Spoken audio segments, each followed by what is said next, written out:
Shalom. Bagaimana kabarnya hari ini? Luar biasa bukan?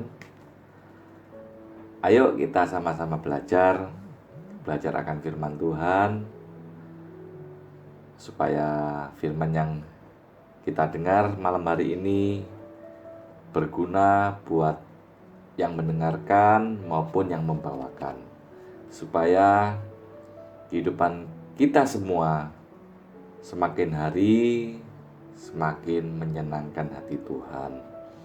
Sebelum itu kita berdoa dulu supaya Roh Kudus yang pimpin hamba-Mu ini untuk menyampaikan sedikit renungan firman Tuhan, supaya dapat masuk dalam hati para pendengar sehingga berguna dan membuahkan hasil yang menyenangkan hati Tuhan. Mari kita berdoa.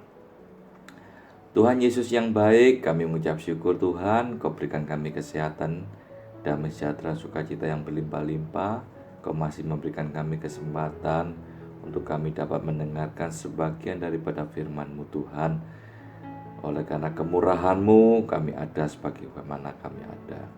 Kami siap mendengarkan firman-Mu dan kami siap untuk melakukannya di dalam nama Tuhan Yesus. Haleluya. Amin. Malam hari ini saya ingin berbagi tentang mengucap syukurlah dalam segala hal. Itu kata-kata yang gampang kita ucapkan, tapi sangat-sangat sulit untuk kita lakukan. Ya. Di dalam 1 Tesalonika 18 dikatakan, mengucap syukurlah dalam segala hal, sebab itulah yang digendaki Allah di dalam Kristus bagi kamu. Mengucap syukurlah dalam segala hal, sebab itulah yang digendaki Allah di dalam Kristus bagi kamu, bagi kita semua. Luar biasa saudara ya. Firman Tuhan malam hari ini mengingatkan saya bahwa saya harus mengucap syukur dalam segala hal. Karena di saat kita mengucap syukur, ada satu kuasa yang dapat menggerakkan hati Tuhan, sehingga Tuhan disenangkan. Sehingga pada waktu hati Tuhan disenangkan, maka sesuatu yang ajaib, kemenangan dilimpah-limpahkan buat kita. Saudara-saudaraku yang kekasih dalam Tuhan, memang dalam kehidupan ini tidaklah mudah. Banyak sekali tantangan, rintangan yang kita hadapi. Tidak gampang kita mengucap syukur dalam saat kita berduka, di saat kita menghadapi masalah yang sangat-sangat besar dalam kehidupan kita. Itu secara manusiawi memang betul. Tapi satu hal yang ingin saya sampaikan, Tuhan ingin kita belajar untuk selalu mengucap syukur kepada Tuhan. Terus-menerus kita lakukan ini walaupun sulit, bukan berarti tidak bisa. Saya yakin jika kita mau belajar terus akan kebenaran firman Tuhan, kita dapat mengucap syukur dalam segala keadaan, walaupun dalam keadaan yang sulit. Saudaraku yang kekasih dalam Tuhan, akhir-akhir ini banyak sekali cerita bahwa seorang anak-anak Tuhan mengalami kesulitan yang besar, lalu meninggalkan Tuhan. Juga banyak juga anak-anak Tuhan yang menghadapi masalah yang besar, hal-hal yang begitu luar biasa, lalu tidak mau beribadah lagi. Ada juga yang pindah ke satu gereja lain. Memang itu hak daripada setiap orang individu. Tetapi biarkan malam hari ini saya mengingatkan sedikit aja bahwa tidak ada satupun tempat di dunia ini yang pasti cocok selaras dengan pemikiran kita. Dimanapun kita berada, kita pasti mengalami namanya masalah-masalah problem, dan setiap pergumulan, setiap hal dalam berorganisasi maupun kesalahpahaman di antara satu dengan yang lain. Karena kita adalah makhluk sosial. Kita meninggalkan Tuhan, itu bukan berarti tidak ada masalah, saudara. Masalah itu tetap ada, dan di tempat yang baru pasti masalah itu akan timbul lagi. Tidak mungkin tidak ada masalah. Kita harus menyadari bahwa apapun yang Tuhan izinkan, apapun yang Tuhan tempatkan kita di satu tempat, itu Tuhan memiliki satu rencana, sesuatu rencana yang benar-benar Tuhan ingin kita berdiam di sana dan memiliki tugas visi dari Tuhan. Walaupun kita punya alasan yang kuat untuk tidak menyukainya, karena mungkin ada yang tidak benar, mungkin ada sedikit kesalahpahaman, atau juga hati tersinggung atau dan lain-lainnya. Itu hal yang wajar, saudara. Tapi malam hari ini izinkan saya memberikan satu masukan bahwa dimanapun kita berada, setiap orang, baik profesi apapun, pasti punya kekurangan dan kelebihan. Kita harus menyadari demikian. Kita pun yang mendengarkan juga punya kelemahan dan kelebihan. Jadi, segala sesuatu yang kita terima tanda kutip yang kurang baik, itu memang Tuhan izinkan untuk memproses hati kita, sehingga hati kita lebih dewasa di dalam menghadapi setiap masalah dalam kehidupan ini. Membentuk hati kita supaya hati kita ini benar-benar menjadi kuat, menjadi tangguh, tak tergoyahkan di dalam pengenalan akan Tuhan. Di dalam 1 Tawarikh 16 ayat 34 dikatakan, bersyukurlah kepada Tuhan sebab Ia baik. Bersyukurlah kepada Tuhan sebab Ia baik.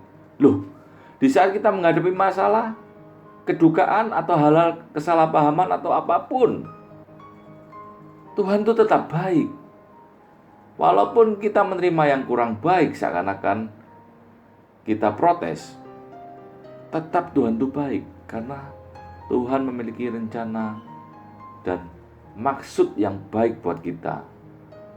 Karena Tuhan adalah penjunan buat kita.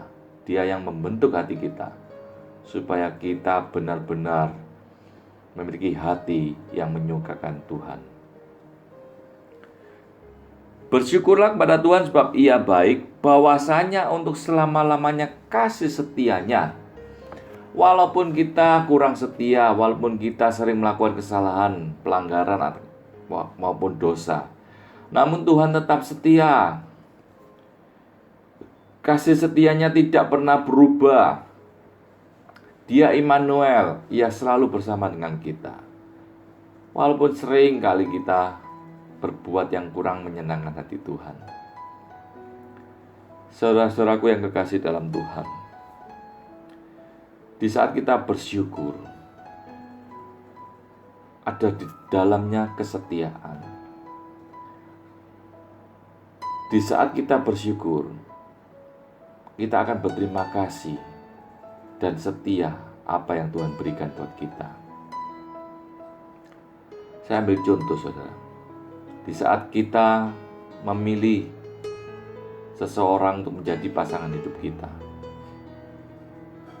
kalau kita mengerti bahwa itu pemberian dari Tuhan, kita pasti berterima kasih dan terus menjaga pasangan kita dengan setia. Tidak akan meninggalkan karena kita bersyukur karena Tuhan sudah berikan sesuatu yang indah buat kita. Itulah namanya kesetiaan, saudara.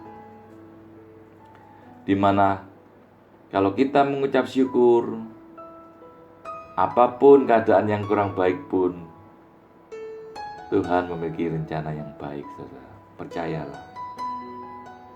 Saya ada satu kisah di mana ada satu keluarga, si ayah ini galaknya luar biasa, saudara. Sering main tangan ya, sehingga istri dan anak-anaknya itu takut. Seringkali dianiaya, seringkali dipukul. Nah, pada waktu ayahnya marah, entah karena apa, si anak itu dipukul. Maksud si ayah untuk mengingatkan kepada anaknya supaya tidak berbuat yang salah, ya toh. Sehingga dia memberikan pukulan, dia mengizinkan dirinya untuk memukul peringatan buat si anak. Namun si anak itu, saudara, pada waktu dipukul dia berkata, "Terima kasih ayah, terima kasih ayah atas peringatan itu." Dia terus berkata, "Terima kasih. Ayah mukul saya untuk mengingatkan saya untuk saya tidak berbuat yang tidak benar lagi." Si ayah langsung berhenti, hatinya terenyuh. Dan dia memeluk anak itu dan berjanji tidak akan memukulinya lagi. Begitu juga dengan kita, saudara. Di saat kita melanda hal-hal yang kurang baik dalam kehidupan kita, kita terus mengucap syukur pada Tuhan. Dia adalah Bapa yang kekal, Bapa kita. Hatinya akan terenyuh. Tuhan akan memeluk kita dan tidak akan membiarkan kita sampai tergeletak, saudara. Saudaraku yang kekasih dalam Tuhan, percayalah, kalau kita senantiasa mengucap syukur dalam segala hal, dan kita terus memelihara semua yang Tuhan berikan buat kita, kita tetap setia, kita tetap jaga, maka sesuatu yang ajaib pasti terjadi buat kehidupan kita. Begitu juga saat ini, kita sudah melayani Tuhan, sudah sungguh-sungguh dalam Tuhan. Harus kita pelihara, harus kita miliki kesetiaan sampai akhir hidup kita, sehingga melalui kehidupan kita orang dapat melihat ada Tuhan di dalam kehidupan kita, sehingga mereka dapat merasakan dampak-dampak yang positif yang kita salurkan buat mereka semua. Itu saja yang saya bisa sampaikan malam hari ini. Ayo kita belajar sama-sama mengucap syukur dalam segala hal, karena itu yang dikehendaki Allah bagi kita semua. Mungkin ada kata-kata yang kurang baik, kurang tepat, menyinggung hati saudara. Saya sebelumnya minta maaf. Biarkan firman Tuhan malam hari ini dapat diterima dengan baik dan kita dapat lakukan di dalam kehidupan kita sehari-hari, sehingga nama Tuhan dipermuliakan. Di dalam nama Tuhan Yesus, kami percaya firman malam hari ini jatuh di tanah yang baik. Terima kasih, itu saja yang bisa saya sampaikan. Tuhan Yesus memberkati. Shalom.